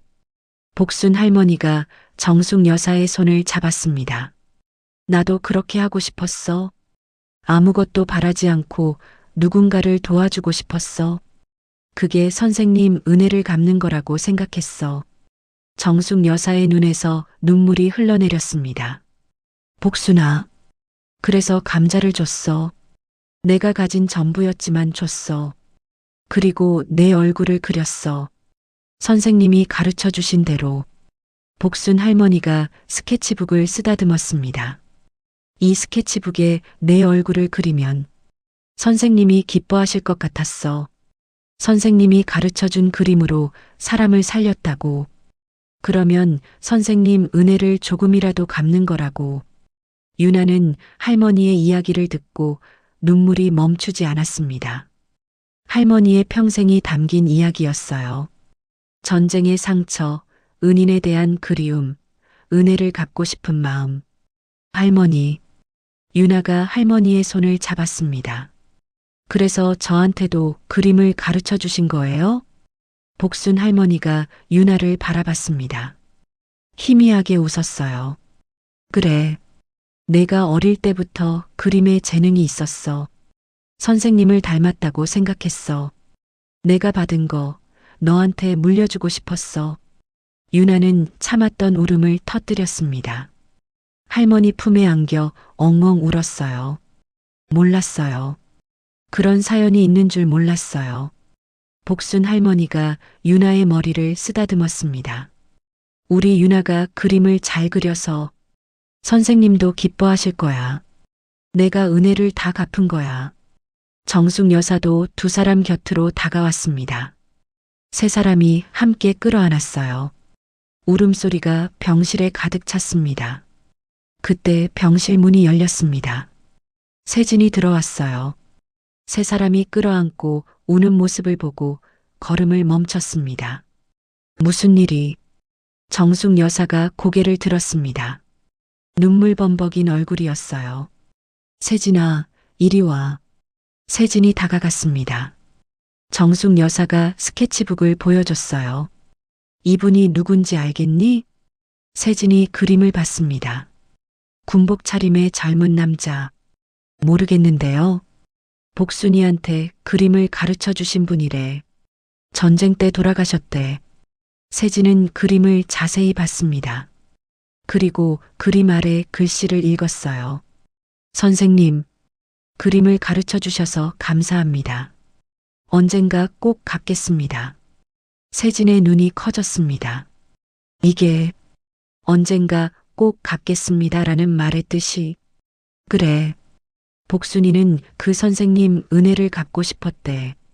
그래서 나를 살린 거래. 아무것도 바라지 않고 누군가를 도와주는 게 은혜를 갚는 거라고 생각했대. 세진은 말을 잃었습니다. 그리고 유나를 바라봤어요. 그래서 유나 씨도. 유나가 고개를 끄덕였습니다. 할머니가 가르쳐 주셨어요. 말로 하신 적은 없지만 평생 보여주셨어요. 남을 먼저 생각하라고. 받은 것보다 더 많이 베풀라고. 세진의 눈가가 붉어졌습니다. 그래서 모르는 노인을 구한 거군요. 면접을 포기하면서까지. 네. 그냥 할머니라면 그렇게 하셨을 것 같았어요. 세진은 천천히 무릎을 꿇었습니다. 유나 앞에. 회장님, 뭐 하세요? 유나가 당황해서 물었습니다. 세진은 고개를 숙인 채 말했어요. 감사합니다. 네. 70년 전에 한 선생님이 복순 할머니께 그림을 가르쳐 주셨습니다. 그 은혜를 갚기 위해 복순 할머니께서 제 어머니를 살려주셨습니다. 그리고 그 마음을 이어받아 유나 씨가 제 어머니를 또 살려주셨습니다. 세진의 목소리가 떨렸습니다. 한 사람의 선한 마음이 세대를 넘어 이어진 겁니다. 70년 동안. 이게 얼마나 대단한 일인지 아십니까? 유나는 대답하지 못했습니다. 세진이 고개를 들었어요. 눈에 눈물이 가득했습니다. 저도 이 인연에 보답하고 싶습니다. 아니, 보답해야 합니다. 70년간 이어져 온 선한 마음을 저도 이어가고 싶습니다. 세진이 유나의 손을 잡았습니다. 유나 씨의 꿈을 응원하겠습니다. 유학도 할머니 치료도 제가 끝까지 책임지겠습니다. 이건 동정이 아닙니다. 은혜를 갚는 겁니다. 그리고 저도 받은 것보다 더 많이 베풀고 싶은 겁니다. 유나의 눈에서 눈물이 흘러내렸습니다. 감사합니다. 정말 감사합니다. 복순 할머니가 그 모습을 바라보며 희미하게 웃었습니다. 선생님, 보이세요? 제가 받은 거 이렇게 퍼져가고 있어요. 정숙 여사가 복순 할머니의 손을 꼭 잡았습니다. 복순아, 내가 은혜를 다 갚은 거야. 아니, 갚고도 남았어. 내 덕분에 나도 살았고, 내 아들도 잘 자랐고, 이제 유나까지 꿈을 이룰 수 있게 됐잖아. 복순 할머니가 눈을 감았습니다. 평화로운 표정이었어요. 다행이다. 정말 다행이야. 병실에는 따뜻한 햇살이 가득했습니다. 네 사람이 함께 있었어요. 70년 전 시작된 인연이 이제야 완성되는 순간이었습니다. 유나는 스케치북을 펼쳤습니다. 새 페이지에 연필을 대었어요. 그리고 그리기 시작했습니다. 지금 이 순간을, 네 사람이 함께 있는 이 모습을, 할머니가 가르쳐준 그림으로, 선생님이 시작한 인연으로 새로운 페이지가 채워지기 시작했습니다. 1년이 흘렀습니다. 파리의 봄은 아름다웠습니다. 센 강변에 벚꽃이 피었고 루브르 박물관 앞 광장에는 비둘기들이 날아다녔어요. 유나는 아침마다 카페에서 크루아상을 먹으며 스케치북을 펼쳤습니다. 꿈만 같았어요. 1년 전만 해도 반지하 월세방에서 편의점 알바를 하던 자신이 지금은 파리에서 미술을 공부하고 있다니. 물론 쉽지만은 않았습니다. 언어도 어려웠고 외국 학생들 사이에서 적응하는 것도 힘들었어요. 하지만 포기하지 않았습니다. 할머니가 지켜보고 계셨으니까요. 매주 일요일마다 영상통화를 했습니다. 한국 시간으로 저녁, 파리 시간으로 아침. 화면에 할머니의 얼굴이 뜨면 유나는 항상 웃었어요. 할머니, 저 잘 지내고 있어요. 복순 할머니는 좋은 날과 나쁜 날이 반복됐습니다. 어떤 날은 유나를 알아보고 어떤 날은 못 알아봤죠. 하지만 세진이 마련해준 요양병원에서 최고의 치료를 받고 있었어요. 정숙 여사도 자주 찾아가셨습니다. 두 할머니는 50년을 건너뛰어 다시 친구가 됐어요. 복순아, 오늘 날씨가 좋다. 산책 갈까? 그래, 정수가. 가자. 좋은 날에는 두 할머니가 손을 잡고 정원을 거닐었습니다. 휠체어를 타고 나란히 앉아 햇볕을 쬐기도 했죠. 나쁜 날에는 정숙 여사가 복순 할머니 곁에 앉아 손만 잡고 있었어요. 말없이 유나는 그 소식을 들을 때마다 마음이 따뜻해졌습니다. 할머니가 외롭지 않다는 게 가장 큰 위안이었어요. 1년의 유학 과정이 끝나갈 무렵 세진에게서 연락이 왔습니다. 유나 씨, 한국에서 개인전을 열어보는 게 어떨까요? 개인전이요? 저는 아직 학생인데 교수님들께 유나 씨 작품을 보여드렸어요. 모두 놀라셨습니다. 충분히 개인전을 열 수 있는 실력이라고 하셨어요. 유나는 망설였습니다. 아직 준비가 안 된 것 같았거든요. 생각해 보세요. 할머니께 보여드리고 싶지 않으세요? 유나 씨가 이만큼 성장했다는 걸. 그 말에 유나의 마음이 움직였습니다. 할머니께 보여드리고 싶었어요. 할머니가 가르쳐준 그림으로 이만큼 자랐다고. 하겠습니다. 유나가 대답했습니다. 그렇게 준비가 시작됐습니다. 전시회 제목은 오래 고민했어요. 파리의 밤거리를 걸으며 카페에서 커피를 마시며 수없이 생각했습니다. 그리고 마침내 결정했어요. 두 할머니의 초상, 할머니의 이야기를 담은 전시회였습니다. 70년 전 시작된 인연, 50년 전의 재회, 그리고 지금까지 이어진 사랑. 모든 것을 그림으로 그렸어요. 가을이 왔습니다. 유나는 파리에서 한국으로 돌아왔어요. 인천공항에 내리자 세진이 직접 마중 나와 있었습니다. 잘 왔어요, 유나 씨. 감사합니다, 회장님. 이제 회장님이라고 부르지 마세요. 우리는 가족이잖아요. 유나가 웃었습니다. 네, 알겠어요. 전시회는 서울 한복판의 갤러리에서 열렸습니다. 세진이 지원해준 덕분에 최고의 장소를 빌릴 수 있었어요. 개막 하루 전 유나는 혼자 갤러리에 들어갔습니다. 벽에 걸린 그림들을 하나하나 바라봤어요. 첫 번째 그림, 눈 덮인 길에서 감자를 건네는 소녀. 복순 할머니의 젊은 시절이었습니다. 두 번째 그림, 폐허가 된 마을에서 그림을 가르쳐주는 젊은 남자. 선생님이었어요. 세 번째 그림, 50년 후 병원에서 처음 재회하는 두 할머니. 네 번째 그림, 손을 잡고 정원을 거니는 두 할머니. 그리고 마지막 그림, 전시회의 중앙에 걸린 가장 큰 그림. 복순 할머니와 정숙 여사가 나란히 앉아 있었습니다. 복순 할머니의 손에는 낡은 스케치북이 들려 있었고 정숙 여사의 손에는 그 스케치북에서 찢어낸 한 장의 그림이 들려 있었어요. 두 사람 사이로 햇살이 비치고 있었습니다. 그림 아래에는 글귀가 적혀 있었어요. 받은 것보다 더 많이 베풀어라. 그것이 은혜를 갚는 방법이다. 할머니가 평생 보여주신 삶이었습니다. 개막일이 왔습니다. 갤러리에는 많은 사람들이 모였어요. 미술평론가, 기자, 후원자들.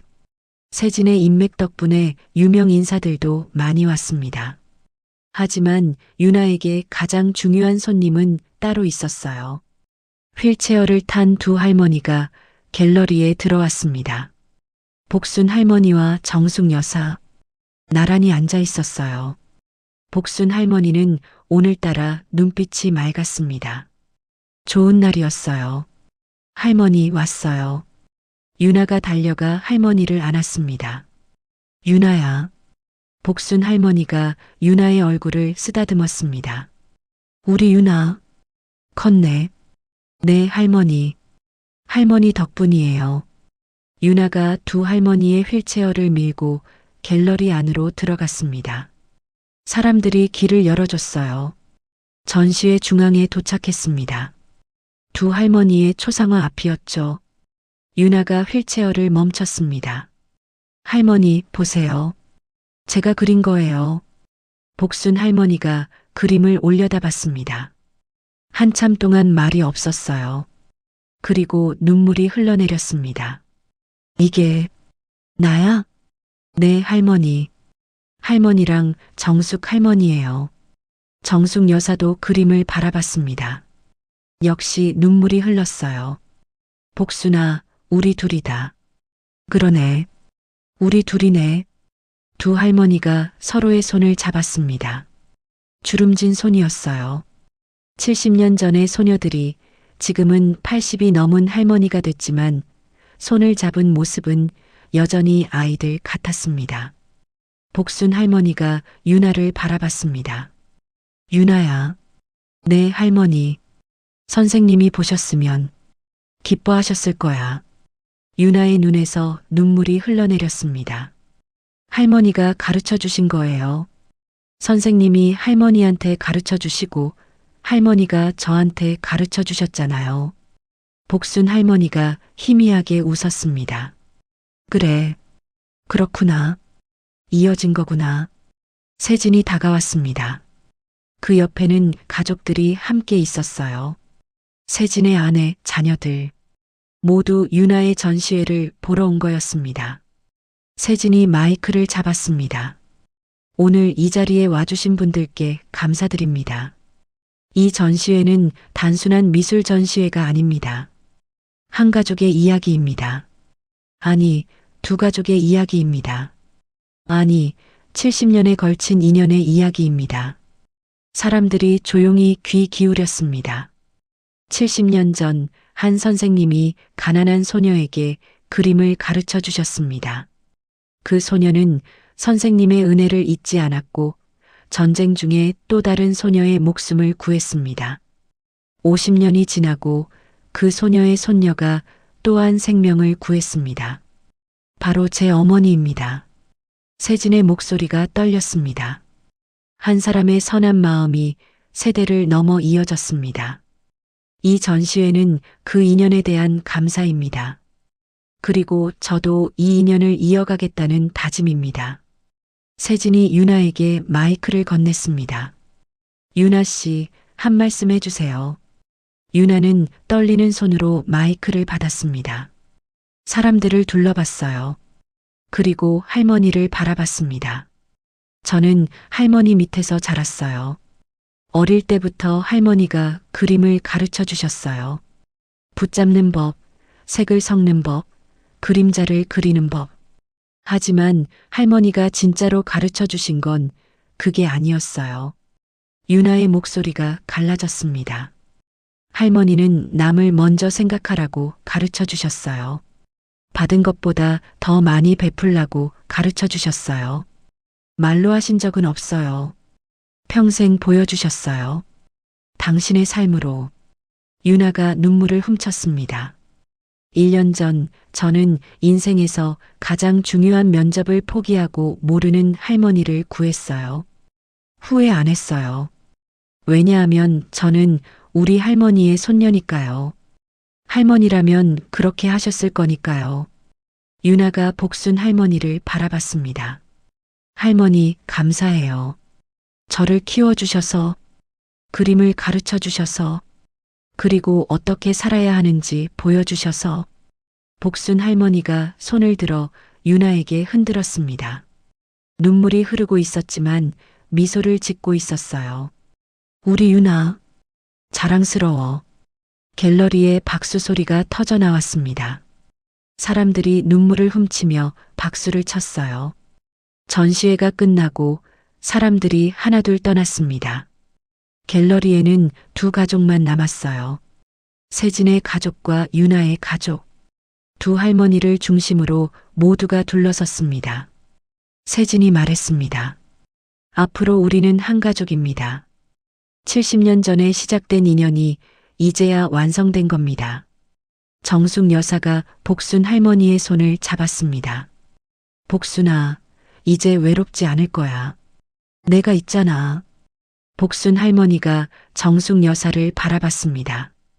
눈빛이 흐려지기 시작했어요. 치매 증상이 다시 나타나는 것 같았습니다. 하지만 마지막 순간 복순 할머니가 말했어요. 정수가, 고마워. 잘 살아줘서. 그리고 눈을 감았습니다. 잠이 든 거였어요. 평화로운 얼굴이었습니다. 유나가 할머니의 휠체어 옆에 무릎을 꿇었습니다. 할머니의 손을 잡았어요. 따뜻했습니다. 창밖에서는 가을 햇살이 비치고 있었습니다. 갤러리 안에는 유나의 그림들이 걸려 있었어요. 70년의 인연을 담은 그림들. 유나는 할머니의 손을 잡고 생각했습니다. 이제 제가 이어갈게요. 할머니가 받으신 것, 할머니가 베푸신 것, 저도 그렇게 살게요. 언젠가 저도 누군가에게 그림을 가르쳐 주고 싶어요. 할머니처럼, 선생님처럼, 아무것도 바라지 않고, 그게 은혜를 갚는 방법이니까요. 전시회장 중앙의 그림이 햇살을 받아 빛났습니다. 두 할머니의 초상화, 손을 잡고 있는 두 사람, 그 그림 아래 글귀가 선명하게 보였습니다. 받은 것보다 더 많이 베풀어라. 그것이 은혜를 갚는 방법이다.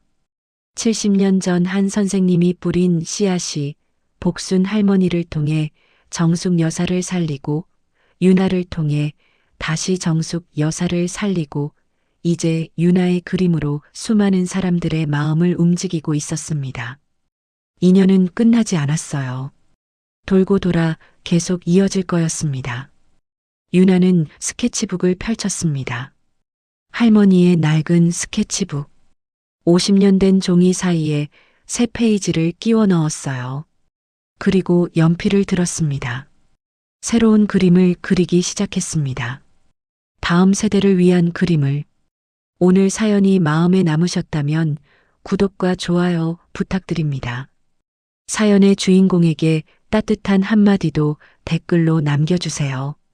여러분의 하루하루가 늘 평안하시길 바랍니다. 인생대나무 숲이었습니다.